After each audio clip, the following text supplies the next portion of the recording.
Now, while some people enjoyed the long, hot summer, farmers had a very different experience. Drought-like conditions left growers deeply worried about this year's crops, especially corn. In Springville, one farm is still struggling after severe storms last week. KCRG, TV9's Lacey Reeves, shows the damage at Knight's farm. And that's not the only concern. As new tariffs begin to take effect, retaliatory measures could hit Iowa farmers even harder. Lacey Reeves explains how these trade tensions could shape the future of agriculture across the state. What's happening now is bigger than a seasonal challenge. It's a major shift in North America's food trade, one that even seasoned experts say they didn't see coming. Buyers who once depended on a single dominant supplier are stepping back, reassessing old partnerships, and opening the door for new players. It's rare for changes of this size to unfold quietly, and this one has turned a regional issue into a global story. The reason is simple. We're not just talking about grain. We're talking about influence, about who controls the next chapter of international food security. And the markets are reacting fast. For decades, the United States enjoyed a reputation as the world's most dependable corn supplier.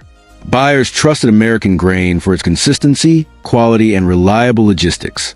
But over the past several months, that confidence has started to erode. Some countries raised concerns about moisture levels. Others pointed to inconsistent grain quality or pricing mismatches created by tariff pressures. Many said the combination of cost, transportation issues, and overall reliability no longer compare to what competitors offered. For American farmers already dealing with high fertilizer prices, expensive fuel, and rising freight costs, a decline in global demand hit especially hard. Export pressure and domestic challenges collided, creating one of the toughest environments producers have faced in years. While the U.S. confronted these setbacks, Canada moved in a completely different direction.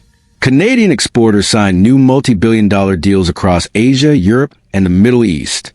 Buyers praised smoother port operations, stronger trade relationships, and fewer inspection disputes. From pricing transparency to shipment handling, Canada delivered consistency at the exact moment the U.S. struggled to maintain it. This shift signals a global marketplace where buyers no longer feel obligated to rely on a single supplier.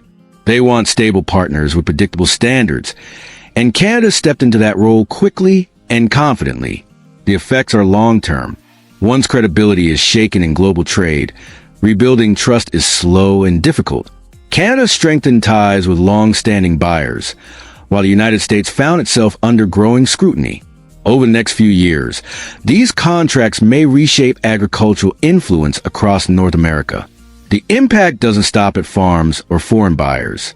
If falling demand pushes American farmers to reduce acreage, consumers could eventually face higher prices.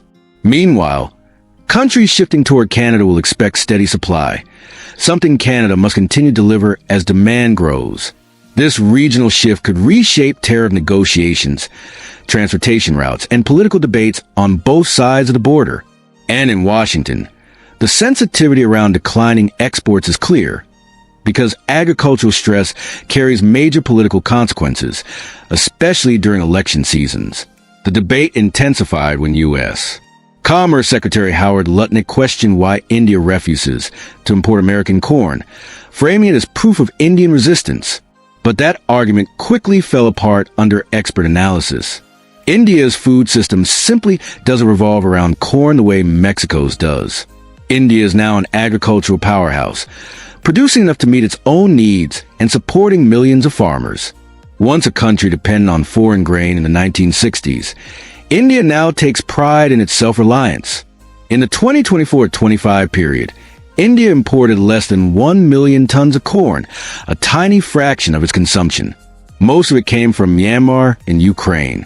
The U.S. sent just over 1,000 tons, an amount so small it barely registers in statistical reports.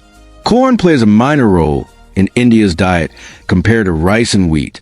Most of it is used for animal feed or industrial purposes, and domestic production usually covers those needs.